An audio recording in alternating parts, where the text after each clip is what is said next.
नमस्कार, आप देख रहे हैं प्राइम टाइम एक्सक्लूसिव। आपके साथ मैं हूं रवि ठाकुर। कहते हैं सियासत में कुछ भी स्थायी नहीं होता।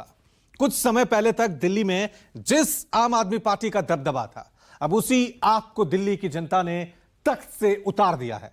आपका सबसे बड़ा चेहरा अरविंद केजरीवाल अपनी सीट तक नहीं बचा पाए। अब सवाल इस बात को लेकर उठ रहे हैं कि अरविंद केजरीवाल का आगे क्या होगा, आम आदमी पार्टी की भविष्य किस तरह का रहेगा। सबसे बड़ी बात यह कि आपको आगे किन चुनौतियों से निपटना पड़ेगा। आज इस खास पेशकश में हर पहलू को समझने की कोशिश करेंगे। देखिए रिपोर्ट। लोग त्रस्त थे, देखिए लोगों भ्रष्टता से, सब चीजों से। जाड़े में ठंड और राजनीति में घमंड, इनसे जल्दी अकड़ आ जाती है। शराब का नशा बहुत चढ़ गया था, लोगों ने ये शराब का नशा उतार दिया है। बीजेपी नेता तो तंज कसेंगे, बीजेपी नेता तो सवाल उठाएंगे, क्योंकि बीते एक दशक में ब्रांड केजरीवाल ने आम आदमी पार्टी का जो मजबूत किला खड़ा किया था, वो इस बार के चुनाव में ध्वस्त हो चुका है। आम आदमी पार्टी के बड़े बड़े दिग्गज अपनी सीट नहीं बचा सके। साल 2013 में तत्कालीन मुख्यमंत्री शीला दीक्षित को चुनौती देकर हराने वाले अरविंद केजरीवाल इस बार खुद प्रवेश वर्मा से हार गए। अरविंद केजरीवाल आपका प्रमुख चेहरा है। जाहिर है केजरीवाल के हारने के मायने बहुत गहरे हैं। अब सवाल ये कि केजरीवाल की हार के बाद उनका क्या होगा। केजरीवाल के पास अब कोई संवैधानिक पद नहीं और न ही साल 2028 से पहले राज्यसभा के सांसद बन सकते। इसके पीछे खास वजह है। पंजाब के लिए राज्यसभा चुनाव वर्ष 2028 में होंगे, तो इसी तरह दिल्ली में भी राज्यसभा चुनाव वर्ष 2030 में होंगे। ऐसे में दिल्ली के पूर्व मुख्यमंत्री अरविंद केजरीवाल के पास सिर्फ आम आदमी पार्टी के संयोजक का पद ही रहेगा, लेकिन ये पद भी कितने दिन रहता है इसके बारे में भी कहा नहीं जा सकता, क्योंकि शराब घोटाले में ईडी ने सारी आम आदमी पार्टी को आरोपी बनाया हुआ है। ऐसे में यदि दोष साबित हो जाते हैं तो सारी आम आदमी पार्टी खत्म हो जाएगी और अरविंद केजरीवाल के पास संयोजक का पद भी नहीं बचेगा। ऐसी स्थिति में केजरीवाल अभी जिस सरकारी बंगले में रह रहे हैं, वो भी उन्हें खाली करना पड़ेगा। इन नतीजों से यह भी साफ हो गया कि अब केजरीवाल की उस शीश महल में वापसी नहीं होगी जिस पर करोड़ों रुपए खर्च हुए थे। असल में यह शीश महल केजरीवाल के लिए काफी अशुभ रहा और वो इसमें रह नहीं पाए। पहले उन्हें जेल जाना पड़ा और अब केजरीवाल चुनाव हार गए। दिल्ली में इस बार की हार केजरीवाल और उनकी पार्टी के लिए बहुत बड़ा झटका है, क्योंकि न पार्टी को बहुमत मिला और न ही केजरीवाल समेत तमाम दिग्गज नेता चुनाव जीत सके। दिल्ली चुनाव में मिली करारी हार के बाद बीजेपी नेता आम आदमी पार्टी पर हमलावर हैं। लोग त्रस्त थे, देखिए लोगों भ्रष्टता से, सब चीजों से था और उन्होंने इतना बड़ा उपहार दिया। हम पूरे समाज को, मुझे मौका नहीं मिल पाया था, लेकिन हम धन्यवाद देव आप सब लोगन के कि हमार बात मनला और यशस्वी प्रधानमंत्री मोदी जी भाजपा को 27 साल का वनवास काटे। जो एजेंडा लोगों के सामने रख के इन लोगों ने चुनाव लड़ा था, बाद में 2 बार जीत के आया, वो सब भूल गए। भ्रष्टाचार, शराब, तो ये शराब का नशा बहुत चढ़ गया था, लोगों ने ये शराब का नशा उतार दिया है। इतना ही है और कुछ नहीं है। नतीजों से पहले आम आदमी पार्टी इस बात को लेकर आश्वस्त थी कि इस बार उन्हें 50 से 55 सीटों पर जीत मिलेगी, लेकिन नतीजों ने सारे समीकरण बिगाड़ दिए। हालांकि चुनाव के बीच लोकनीति CSDS ने 29 जनवरी से 6 फरवरी के बीच दिल्ली की 28 विधानसभा सीटों पर सर्वे किया था, जिनमें 3100 से ज्यादा लोगों से उनकी राय ली गई। इस रिपोर्ट में आपकी हार की कुछ प्रमुख वजह बताई गई। दिल्ली के लोगों को स्थानीय मुद्दे पर नाराजगी थी। लोग आपके विधायकों से भी नाराज दिखाई दिए। यमुना में जहर मिलाने के आरोप को बेबुनियाद माना। 10 में से 9 लोगों ने यमुना के सफाई को मुद्दा बनाया। लोगों के लिए प्रदूषण, साफ पानी न मिलना मुद्दा रहा। 2/3 दिल्ली वालों ने माना कि आप नेता करप्ट। आपके प्रमुख नेताओं ने अपनी विश्वसनीयता खोई। 10 में से 7 लोग केंद्र सरकार की नीति से संतुष्ट दिखे। 10 में से 6 लोग दिल्ली में बीजेपी सरकार चाहते थे।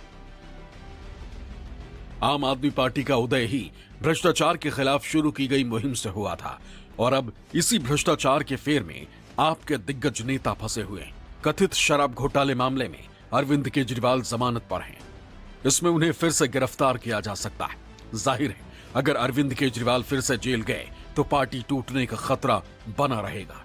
यही वजह है कि चुनाव हार के बाद अरविंद केजरीवाल ने हारे हुए उम्मीदवारों से भी मुलाकात की और जीतने वाले विधायकों से भी मिले। इस तरह से अब जिस इलाके से चुनाव लड़ा है उस इलाके में जनता की सेवा करनी है, जनता के बीच रहना है और वहाँ से जो बीजेपी के लोग जीते हैं वो भले ही लोगों के लिए काम करें ना करें, लेकिन उन्हें हमारे कैंडिडेट्स को उनके बीच रहना है, जनता की सेवा करनी है और आने वाले समय में अपने इन कैंडिडेट्स का अनुभव पूरे देश के लिए, पार्टी के प्रसार के लिए उनकी ड्यूटी लगाई जाएगी पूरे देश में, तो ये उनके साथ चर्चा होगी। जाड़े में ठंड और राजनीति में घमंड, इनसे जल्दी अकड़ आ जाती है और जनता अकड़ को जल्दी ठीक करना जानती है। दिल्ली का हश्र यही हुआ है। आदरणीय प्रधानमंत्री नरेंद्र मोदी जी पर लोगों ने विश्वास व्यक्त किया है। उन्होंने जो कहा था कि मोदी जी हमको हराने के लिए अगला जन्म लेना पड़ेगा। मोदी जी जो कुछ करते हैं इसी जन्म में करते हैं, क्योंकि वो कर्मशील हैं, क्रियाशील हैं। दिल्ली में हार का आप नेताओं पर भी असर दिखाई देगा, क्योंकि अब दिल्ली में आपकी सरकार नहीं, विधायक भी सिर्फ 22 की संख्या में, इसलिए दिल्ली विधानसभा में अपनी बात रखने का वैसा मौका नहीं मिलेगा जैसे पूर्ण बहुमत की सरकार में बीते 10 साल से आप नेता रखते आए थे। देखिए, पार्टी हतोत्साहित तो होगी जब उनका सबसे बड़ा नेता हार जाएगा इलेक्शन, तो उनका मन थोड़ा भटकेगा और ये मौका होता है विरोधियों के लिए कि भाई वो आकर पोचिंग करें, जिसे अंग्रेजी में बोलते हैं शीप स्टीलिंग, भेड़ बकरी चुराए। लेकिन मैं ये समझता हूँ कि आम आदमी पार्टी के जो लोग हैं, जो तटस्थ हैं उसके साथ, वो मजबूत लोग हैं और ये लोग जेल में लंबे समय तक रहकर भी नहीं टूटे। एक आशंका इस बात को लेकर है कि अगर आपके नेताओं और कार्यकर्ताओं का मनोबल कमजोर हुआ तो आगामी चुनावों में भी आपके नेताओं के लिए मुश्किलें खड़ी हो सकती हैं, क्योंकि दिल्ली नगर निगम में जो 11 वार्ड खाली हुए हैं उन पर उपचुनाव होना है। Bureau report, news 24। आम आदमी पार्टी और अरविंद केजरीवाल की आगे की राह उतनी आसान नहीं है जितनी अब तक रही है।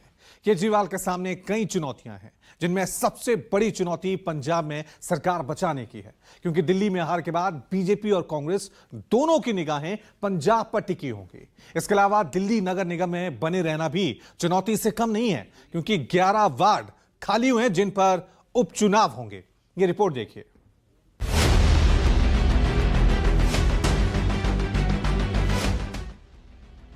करप्शन के खिलाफ जो एक चेहरा उभर कर आया था, स्वच्छ शासन प्रशासन देने की समझ रखने का जिसने वादा किया था, जिसे राजनीति में बीजेपी और कांग्रेस से इतर विकल्प माना गया, लेकिन केंद्र की एजेंसियों के हत्थे चढ़ने के बाद केजरीवाल ने बहुत कुछ गंवाया और अब दिल्ली के नतीजों ने ब्रांड केजरीवाल को बेरंगत कर दिया। इतना ही नहीं, दिल्ली हार के बाद अरविंद केजरीवाल और उनकी पार्टी के सामने चुनौतियों का अंबार है, या यूं कहें कि एक चुनौतियों का पिटारा खुल गया है, जिनसे पार पाना केजरीवाल और आम आदमी पार्टी के लिए आसान नहीं रहने वाला। अरविंद केजरीवाल के लिए सबसे बड़ी चुनौती पार्टी को बचाए रखने की है, क्योंकि वही आपका सबसे बड़ा चेहरा रहे। इसके अलावा इस बार जीतने वाले 22 विधायकों को एकजुट रखना भी चुनौती से कम नहीं, क्योंकि उनके टूटकर बीजेपी में जाने का खतरा बना रहेगा। अरविंद केजरीवाल के लिए चुनौती आम आदमी पार्टी को राष्ट्रीय स्तर पर बढ़ाने की रहेगी। दिल्ली हार से संदेश जाएगा कि पार्टी कमजोर हो चुकी है। इसके अलावा दिल्ली गंवाने के बाद पंजाब में भी आम आदमी पार्टी की सरकार है। इससे बीजेपी और कांग्रेस का हौसला बढ़ा है। आगामी 2027 के चुनाव में पंजाब का किला बचाना बहुत जरूरी है। दिल्ली नगर निगम में बने रहना और दिल्ली की राजनीति को पहले की तरह संभालना भी किसी चुनौती से कम नहीं है। अभी तक देश के 2 हिस्सों में आम आदमी पार्टी की सरकार थी। दिल्ली मॉडल की बदौलत पंजाब में आप सरकार बनाने में कामयाब हुई। अब पंजाब में आम आदमी पार्टी की सरकार बची, ऐसे में दिल्ली में केजरीवाल मॉडल के फेल होने से निकला संदेश आम आदमी पार्टी के ऑल इंडिया प्लान पर पानी फेर सकता है। दरअसल दिल्ली के पूर्व मुख्यमंत्री अरविंद केजरीवाल के सहारे आम आदमी पार्टी सारे देश में पैर पसारने की कोशिश में है।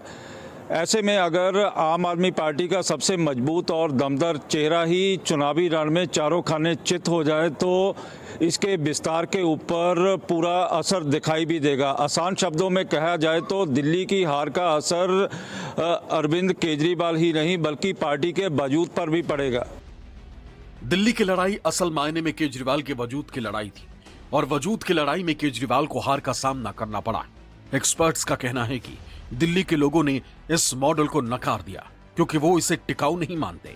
अगर दिल्ली के लोग इस मॉडल को कबूल नहीं कर रहे हैं तो पंजाब के लोग इसे क्यों अपनाएंगे? ऐसे में आपको पंजाब के लिए अलग से योजना बनानी होगी। बीजेपी अगर जिंदा हो जाती है, खड़ी हो जाती है, तो अरविंद केजरीवाल क्यों नहीं हो सकता? और अभी पंजाब में सरकार है उसका सबसे बड़ा चैलेंज तो यह है कि पंजाब की सरकार को बचाए, गिरने से बचाए, क्योंकि वहाँ पर सेंध मारने की बड़ी कोशिश होगी, कांग्रेस भी करेगी और आम आदमी और बीजेपी भी करेगी।